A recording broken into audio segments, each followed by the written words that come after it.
The story of the Ethiopian Jews is 2.5 millennia old.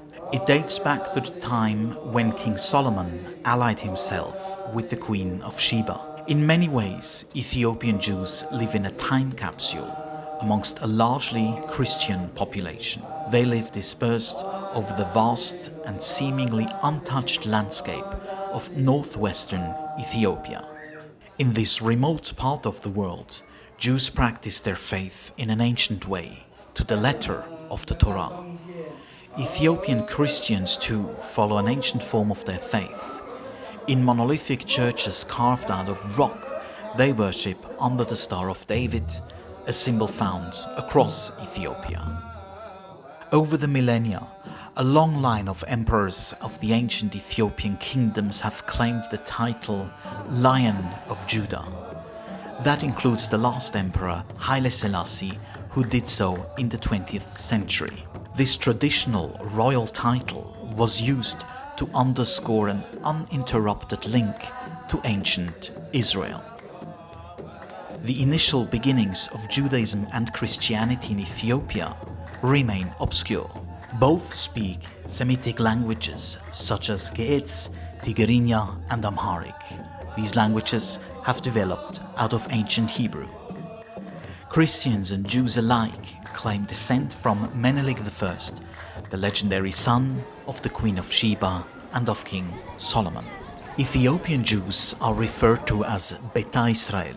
They practice a pre-Talmudic form of Judaism, despite the conversion of the Ethiopian kingdom to Christianity in the 4th century. Since then, they were persecuted and forced into Christianity. Those converted to Christianity came to be known as the Falashmura. They converted to save their lives, but without abandoning their faith.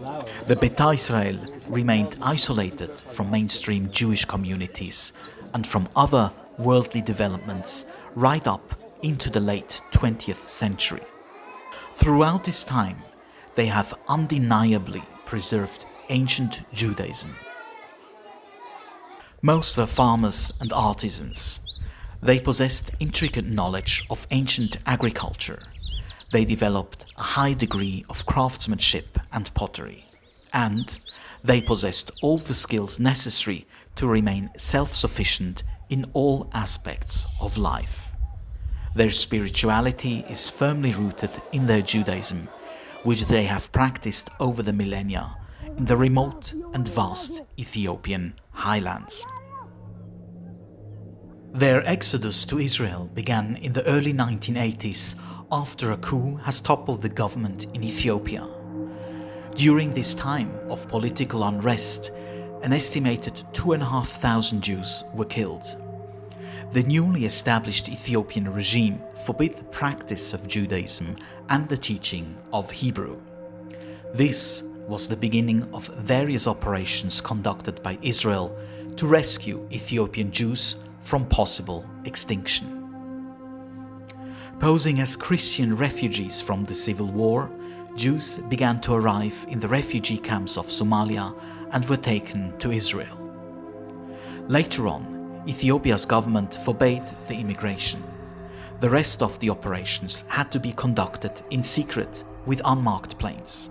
They were culminating in the record-breaking airlifts of Operation Moses and Operation Solomon. In 1991, more than 14,000 Ethiopian Jews arrived in Israel within 36 hours. During this time, thousands of Jews died on the various journeys that took them on dangerous treks through unknown territory in Ethiopia and in Sudan. Many got caught, ambushed, or they died of hunger and disease. There are campaigns that take participants back to the motherland of Ethiopian Jews, such as this one, called Walk in Their Shoes.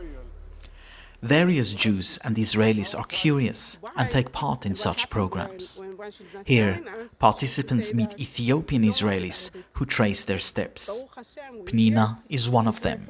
She recounts what she lived through as a child together with her family. I don't have any memories, but I know it was traumatic and horrific a way to go, because my older sister, she was 7 years old, and she walked the entire thing by her foot and barefoot, and my mother as well. I was being carried by people.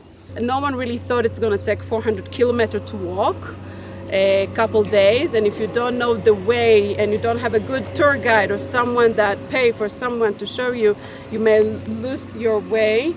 And there was, as Micha explained before, people that will attack you on the way, and lack of food and lack of water. We took a bunch of things with us, just food, money and water.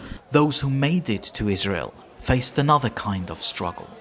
It was the unexpected struggle to fit into a Jewish society that fundamentally differs from the isolated, unspoiled society of the Jews of Ethiopia. People here thought that the Ethiopian Jews are the original one, like not white Jews. I mean, we were shocked to see many white Jews as well, right? But just imagine to yourself that for my parents, I mean, their image that I had was that the Jews are the way we lived here. It's a biblical Jewish life. It's black Jews. It's a very observant Jews, not secular, not conservative, not reform, not all those that we have today. We end up living in Haifa, which until today we're the only Ethiopian family in that neighborhood. It's a neighborhood of oriented, mainly built by Holocaust survivors from Romania and Poland, and many Christian and Muslim Arab Jews. So I went to elementary school when everyone is white. I never questioned my skin color. I thought I looked like everyone. It was understood. and then I mean, I never questioned that. I knew that we're different in the house, but it didn't bother me because no one came to my house. I mean, I was at school trying to integrate and be as much as Israeli as I can. Israel has undertaken efforts to support their integration. But in order to help Ethiopian immigrants to become part of Israeli society, one must first gather an understanding of who they are and what they are going through. For a significant number of Ethiopian Jews, integrating in Israeli society has been tough. The land of their longing is a fast-paced modern state, and it bears hardly any resemblance to the Israel described in the Bible. The deeply devoted Jews of Ethiopia meet a reality that is profoundly different from anything that they have ever known. In Ethiopia, they were saved by Israel in an operation that is unprecedented in history. The scope of difficulties that this community will find in their new homeland was hard to foresee. Despite Israel's effort to bring them home, many Ethiopian Jews have found a harsh and uncompromising reality. A reality that often prohibits them and their children from successfully becoming a part of Israeli society. The consequences for those range from being belittled in a working environment right down to abject poverty, homelessness, and lives that sometimes end up in drug abuse and in crime. This is Gadi Melaku. As a child, he experienced the airlift and he lived through difficulties himself. Today, he is a father and has returned to complete his master's degree in biblical studies. It is not easy. Some of us walk their way out of Ethiopia through Sudan. And once you're in Israel, it is even more difficult.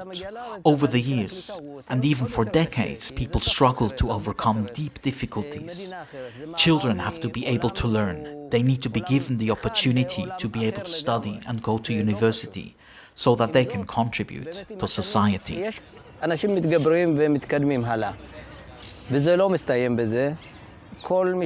This process does not come to them the way it comes to the average Israeli or even the average immigrant of American or European background. Jewish families from Ethiopia have not been equipped with the experiences of how to bring children up in a world that is technological and academic. Such struggles are not unique to the descendants of Operation Solomon and Operation Moses. Jews from Ethiopia still arrive in Israel. They and their children keep facing similar struggles in the present day. My parents came from Ethiopia. They made Aliyah in 91 in Mita Shlomo.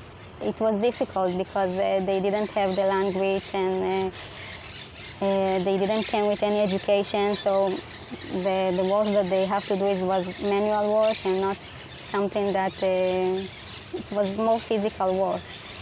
As a result, Israelis of Ethiopian descent are vastly underrepresented at Israel's universities. This is an obstacle to advancement and empowerment. Removing these last obstacles represents the final step of bringing the Jews of Ethiopia home.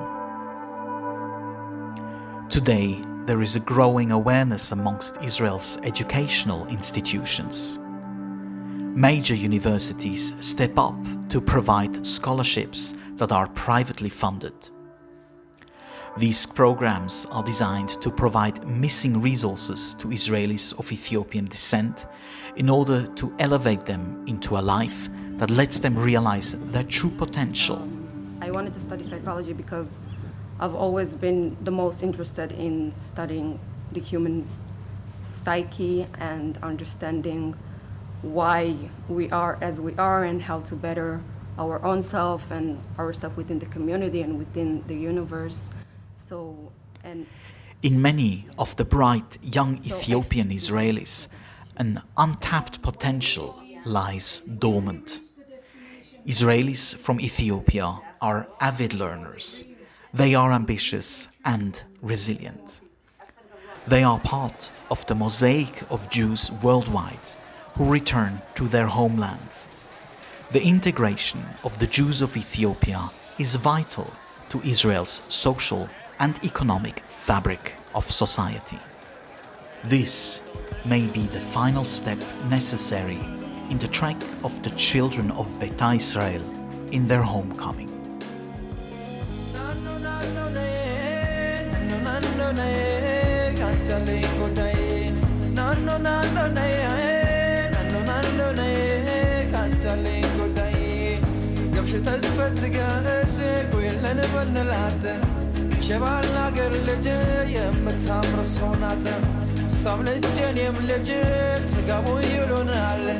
የተሰቀለውን ማን ያወርድልናል?